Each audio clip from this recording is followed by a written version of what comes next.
A la mesa de honor. Buenas noches a todos ustedes. En primer lugar, quiero expresar el saludo cordial de la señora alcaldesa de la Municipalidad Provincial de Chiclayo, la doctora Yanet Isabel Cubas Carranza, y también, por supuesto, el arquitecto Mario Sandrín.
Muchas gracias por esta mano inmerecida.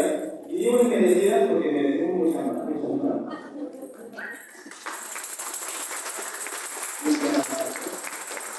Muy buenas ustedes, me gustaría que me presten de 2 a 3 minutos de su atención. Y esta gran onda vuestras pupilas. Y acá en los ojos hay una expresión esta de caballeros. Galantes, románticos, gentiles y habladores. Y sobre todo muy buenos bebedores. Pero bebedores de conocimiento, que están bien claros, bebedores de Que siguen el curso del viento y estar de la flor. El perfume más sublime. Siempre tiene el cariño de una quinceañera. ¿Veinteañera? ¿Treintañera? Bueno, ¿para qué seguir? No, ¿para qué seguir? Son ustedes muy, pero muy hermosas. Esa es la tuna que se disfruta como un buen vino viejo y que su cristal brilla en las miseras, más de uno ha quedado perplejo. Esa es la tuna de la Universidad Católica Santo Toribio de Mogrovejo. El Chiclayo, muchas gracias porque nos van a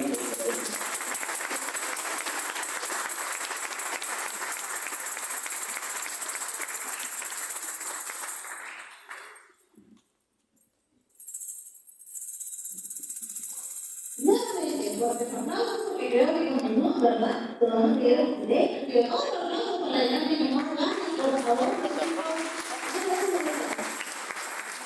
¿Qué nombre es? Bueno, buenas noches a todos. Quería agradecer por esta invitación a nuestra tuna. Y bueno, vamos a presentar la siguiente canción, que seguramente muchos de ustedes la conocen, espero que puedan salir a bailar. La pista de baile está perturbada, así que, como ustedes, acompañando las vihuelas y reviviendo la tradición, desfilta el callejón de campanas y velas. Entre palmas de jarana y requiebro de tendero, surge la canción que banda en su estilo carrero. Así es, señores, en su estilo carrero, pues cada vals es una voz. Y vive la luna entera, nuestra música criolla.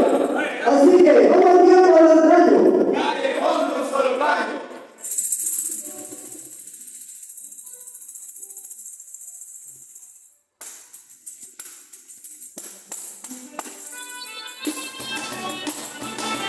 ¡A ver las palmas!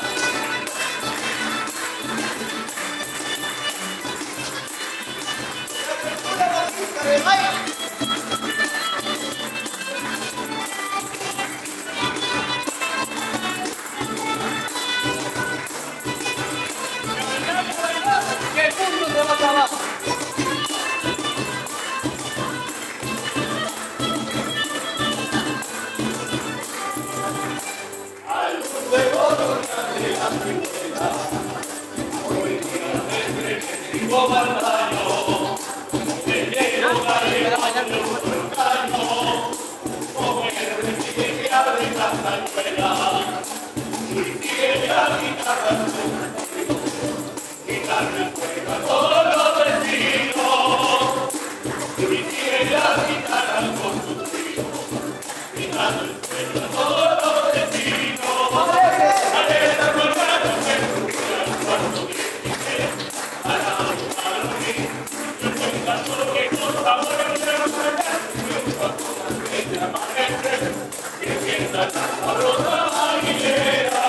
Alegría con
ya secuestrado, y les han obsequiado a casi todos los presentes para esta presentación de esta colección de cuentos del autor, el profesor Pedro Ulloa.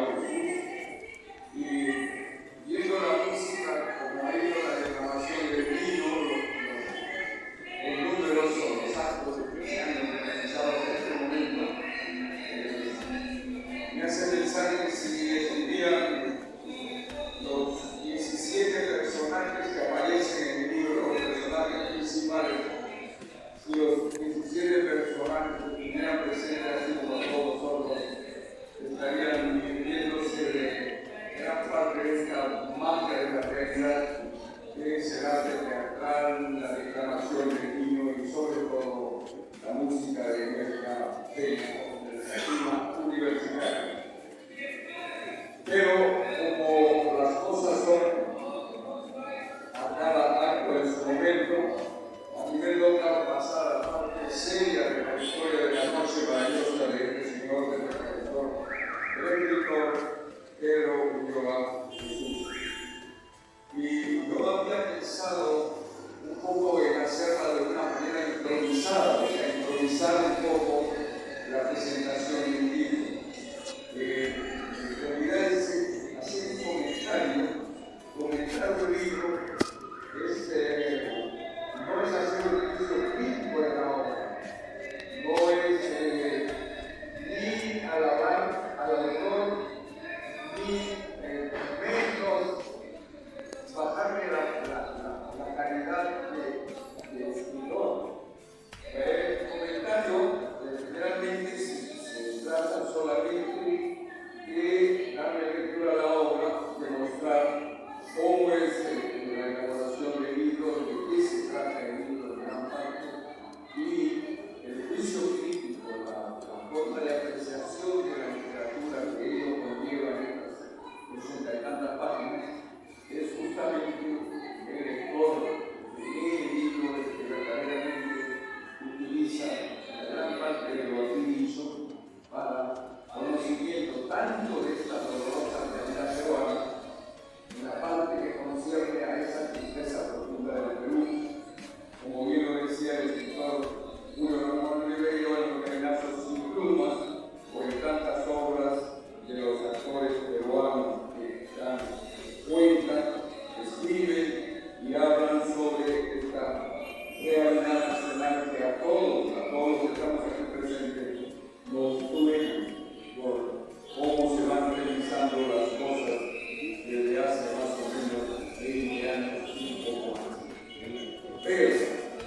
Pero, como los poetas, no podemos hablar solamente como un comentarista que puede ser un profesor, un catedrático que está dentro del mundo de la literatura, un catedrático de lengua, de idioma, de lenguaje, de castellano, no tampoco un doctor, un filólogo en la filología, en toda esa parte de la literatura avanzada, o también puede ser un señor periodista de gran renombre que hace comentarios de los libros. En cambio, cuando se trata de un hermano, de un poeta, la cosa cambia. Hay que prepararle algo de palabras que digan que comparta, más que decir parte de ella, que comparta la historia aquí narrada en estos cuentos, que ya les enumeraré y todo lo que ya no llegará. Pero yo preparé así del día de ayer algo de lo que me parece que debo de decir para hablar sobre la sociedad secuestrada del libro, este libro maravilloso de cuentos. Pequeño en su extensión, pequeño en sus cuentos, pero intenso porque toca cada una de esas duras realidades que cada uno de nosotros atravesamos todos los días, a cada instante, y compartir con nuestras familias, con el mundo que nos rodea, con nuestros trabajos, con nuestra sociedad.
es irse por las ramas. Y va por las ramas sobre seguro y lento, mira a la cima del árbol. De alguna manera los cuentos, la narrativa breve o intensa, de alguna manera, poco a poco, llevando a la cima al autor.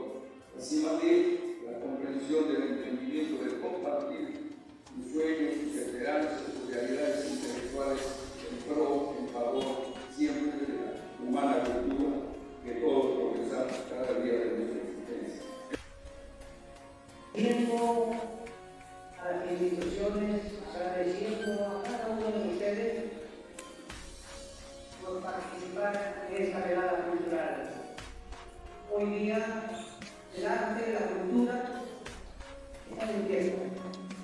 Y quisiera dar algunas ideas acerca del libro, porque cuando un autor escribe un libro, su primera obligación es escribir bien, pero no solamente debe escribir bien, sino debe saber cómo es que lo escribe.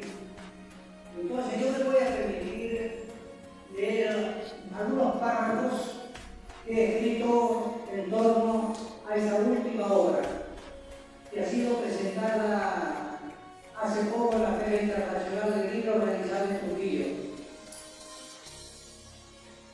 El 16 de enero de 1605, un hombre bueno, un hombre generoso, llamado Quijote de la Mancha, montado en su caballo Rocinante, se fue por los caminos polvorientos de España, buscando realizar lo imposible, como lo único digno de ser buscado en este mundo. Escuchen, se fue buscando lo imposible, como lo único digno de ser buscado en este mundo.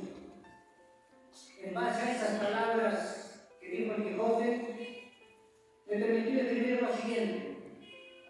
Estimados amigos, como padres de familia, como profesionales, como autoridades, llegar es fácil. Mantenerse haciendo lo posible no es tan difícil. Pero hacer que lo imposible se convierta en realidad, ese es el gran desafío. Esa es la gran tarea que debemos asumir para recuperar lo poco o lo mucho de humanidad que hemos perdido. Buscando lo imposible, el escritor descubre en la vida real hechos singulares, momentos eternos, que le son útiles para su creación literaria. Estos hechos escogidos, seleccionados, los fusiona con la imaginación y los devuelve a la vida, transformados en obra literaria, poesía, cuentos, novela, etc. Tal vez por esta razón, Gabriel García Márquez nos dijo con mucha claridad: la literatura es transposición poética de la realidad. La literatura es transposición poética de la realidad. No es calco. La literatura no es espejo de la realidad. Es transposición poética de la realidad. Hace poco tiempo, tal vez ustedes también han leído esto.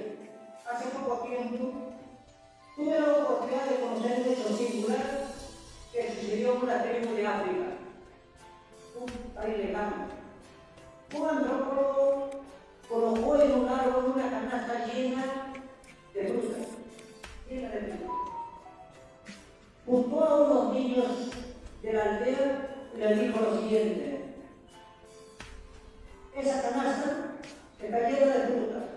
Ustedes van a correr de aquí a allá. El que llegue primero se gana la canasta con frutas. A la voz de partida, los niños, en vez de correr, como dijo el antropólogo, se cogieron de la mano. Se cogieron de la mano los niños y avanzaron lentamente los niños, y todos los niños llegaron al árbol donde estaba la canasta, y todos los niños comieron la fruta. Esta actitud de los niños desconcertó al antropólogo y le preguntó, ¿por qué han hecho eso, niño? Y él le contestó lo siguiente: nosotros somos Ubuntu, la palabra. Nosotros somos Ubuntu. El antropólogo averiguó en la comunidad qué significaba Ubuntu. Y aquí logró saber lo siguiente, que Ubuntu significaba yo soy porque todos somos. Yo soy porque todos somos. En otras palabras, ¿cómo puede solo uno de nosotros ser feliz mientras todos los demás son miserables? Esta tribu, a pesar que vive la selva, conoce los secretos de la cooperación y la solidaridad, valores que se han perdido en las sociedades llamadas civilizadas, llamadas modernas. ¿Por qué les cuento esto? Porque cuando cojan el libro y lo lean, se van a dar cuenta que el libro tiene mucho de Ubuntu. Encontramos en la actitud que asumen los personajes de la sociedad secuestrada. La narración de todos los cuentos llamados amigos se desarrolla en un determinado ambiente, con personajes que participan de una trama, que plantean un conflicto y se esfuerzan por lograr la resolución de ese conflicto en un tiempo determinado. En la obra literaria La realidad secuestrada, acá empezamos ya la concepción del libro, hablar sobre la concepción del libro. En la obra literaria La realidad secuestrada, de una gran inteligencia que tiene tecnología, mucho dinero y armas de guerra, dice que tiene 800 bases militares en el mundo. Esta gran inteligencia ha secuestrado a una sociedad y ha programado la ignorancia de sus pobladores, anestesia de masas, esclavitud de conciencia, autodesorganización, para tenerlo lleno de miedo, odio, impotencia, intoxicación por la corrupción, sacarando con gran facilidad los recursos naturales de esa sociedad y sobre todo, amigos, tener mano de obra humillada, es decir, mano de obra barata. Esa gran inteligencia ha usurpado la semántica de la igualdad, de la libertad, de la fraternidad, porque esos valores solo existen para ellos, para sus negocios, para sus mafias. Mediante sistemas de comunicación hegemónicos, buscan convertir a los pobladores de la sociedad secuestrada en seres unidimensionales, es decir, que tengan una sola dimensión. ¿Cuál es esa única dimensión? Que sean consumidores, pero consumidores compulsivos. Y eso se puede notar cuando surgen los cumpleaños, la Navidad, etc. Los personajes de los cuentos toman conciencia, y acá viene lo contrario. Los personajes de los cuentos toman conciencia que los seres humanos no solo son naturaleza. Esto es importante, amigos.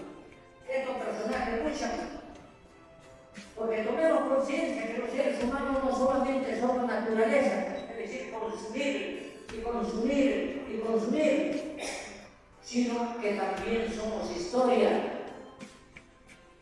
Es decir, pensamos, sienten, son creativos, aman su patrimonio cultural, etc.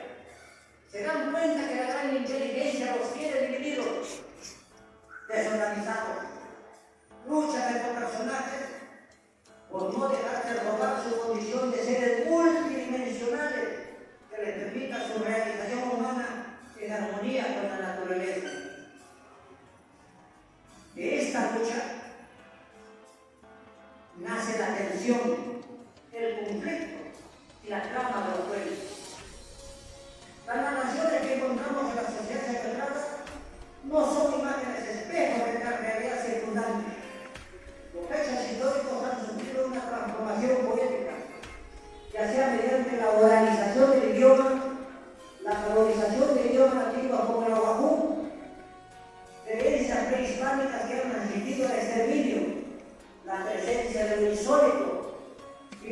el mundo interior de los personajes para recorrer sus pasos para morir en paz y volver a la vida sabiendo su muerte. Arriba me encontré esos personajes.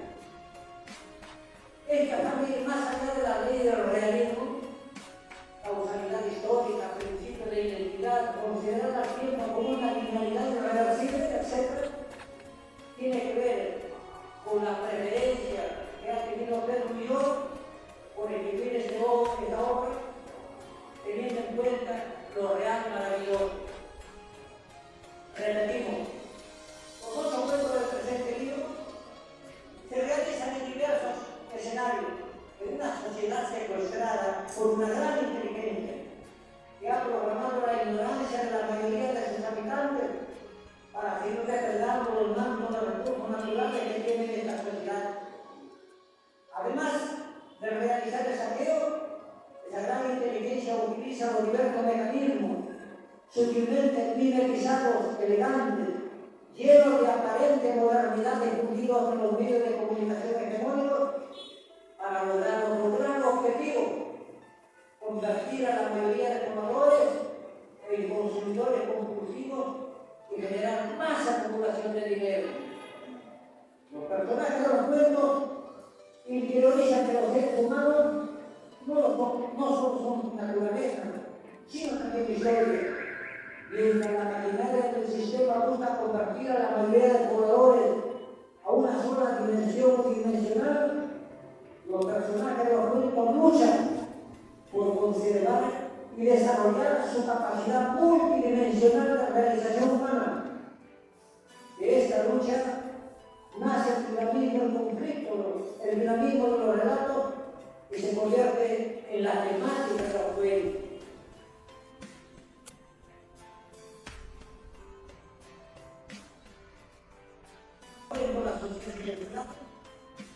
Los personajes son seres humanos que nacen con talentos, dones, inteligencia, que el sistema naturalmente va destruyendo.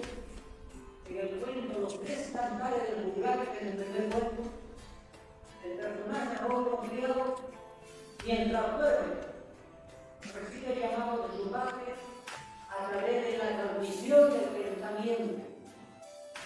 Ese mismo cuento del zorro negro, del juglar, el hombre que canta la vida y la historia de los hombres y pueblos que aman la libertad, reconoce que es el desdoblamiento de la conciencia del personaje rojo criado. El sacerdote Ernesto Cardenal, un gran poeta nicaragüense, expresó: la literatura sola. La literatura no sirve para nada. La literatura debe, como todo lo demás en el universo, estar al servicio del hombre. Y esto se ha publicado en los periódicos. Para mí fue un hecho conmovedor y me ha permitido escribir este cuento. En el cuento Ley de la Muerte Civil, el personaje principal, hijo de una hermosa mujer llamada Libertad, descubre que su voz y la música de su guitarra tienen la capacidad de convertirse en relámpagos rasgando la oscura piel de la noche. El sistema había centrado para desmemorar a los hombres y mujeres de terreno y hacer que crezca el herbazal del miedo. Para los hacedores del sueño del olvido, el músico representa un peligro.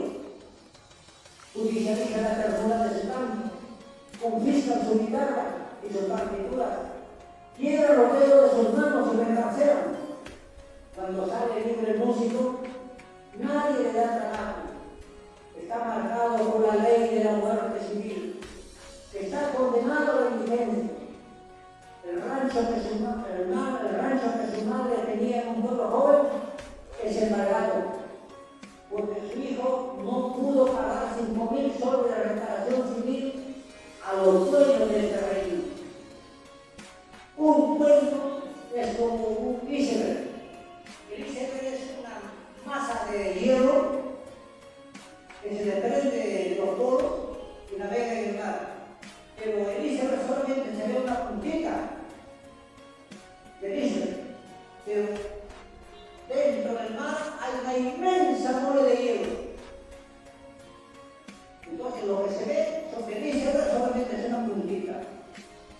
Y entonces Ernesto Hemingway dice lo siguiente, bien. Un cuento es como el iceberg. La trama debe sustentarse en la parte que no se ve, que está sumergida en el agua. El material reunido y no utilizado directamente en la historia. Recomienda este escritor. Lo que leemos simplemente la puntita del iceberg. Pero si queremos ver en dónde se sustenta ese cuento, hay que leer las partes que están sumergidas en líneas. Las partes que están sumergidas en la lectura. Un huérfano de 5 años de edad.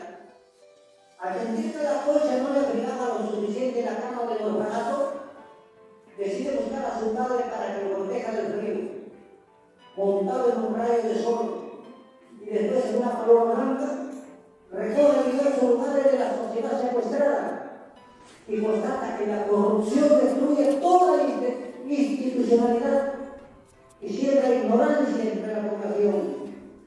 En esa búsqueda, llega a una enorme casa que tiene 5 puertas.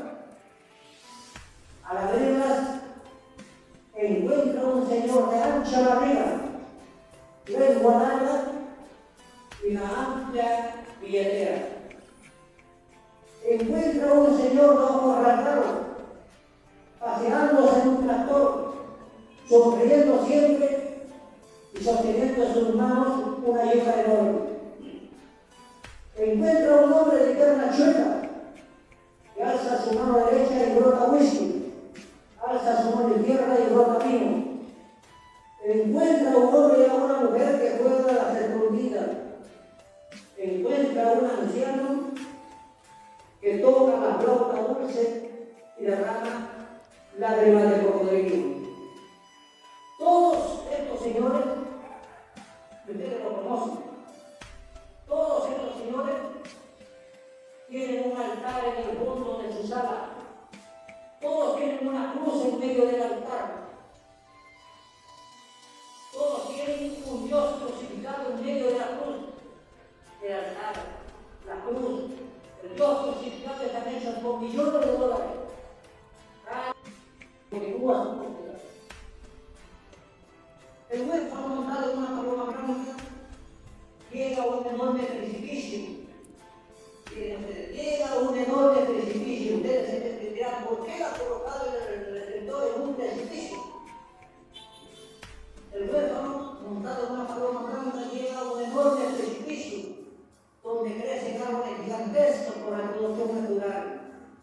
En la rama más grande que se balancea en la boca del precipicio, ve una casa humilde construida de madera. Entra a esa casa y encuentra un hombre que todas las partes de su cuerpo tienen la forma de un libro. El hombre, sonriendo, abre una de las páginas de su pecho, saca su corazón que tiene la forma de un pequeño libro y lo coloca delicadamente en la mano que extendida del niño, que se vuelve a dormir porque estaba soñando, que se vuelve a dormir plácidamente, pero esta vez abrazando el corazón palpitante que su padre le había regalado para que no se sienta solo ni tenga frío nunca jamás. Ese niño representa la parte que se ve del iceberg. Se sugiere la búsqueda de la parte del iceberg que no se ve, que está sumergida en el agua. Simboliza la búsqueda que realizan miles de niños en la sociedad secuestrada. Tener un padre, mejor dicho, un sistema que los proteja y les ayude a realizarse como seres humanos y no tener frío, no tener miedo al frío de la muerte temprana, porque un niño desnutrido, un niño enfermo muere a temprana edad. Y no tener miedo al frío de la muerte temprana, nunca jamás. Nos decían, en esta sociedad secuestrada, 3 son los caminos que debe escoger el escritor.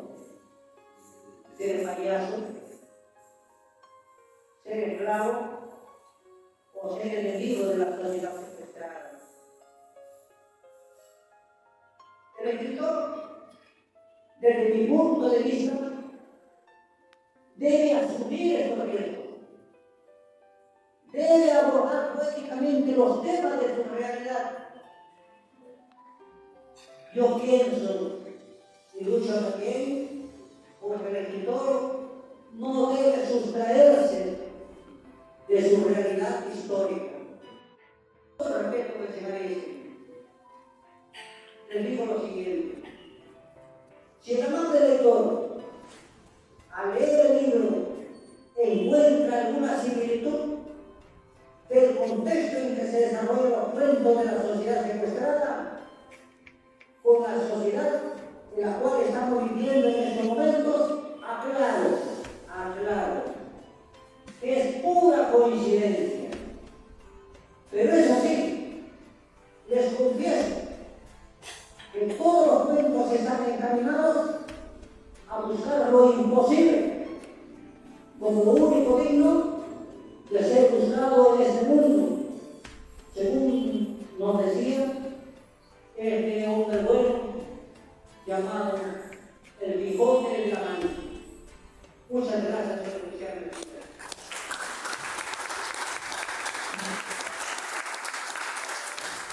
Buenos aplausos para nuestro distinguido maestro Pedro Ulloa Jesús, que acaba de presentar a la sociedad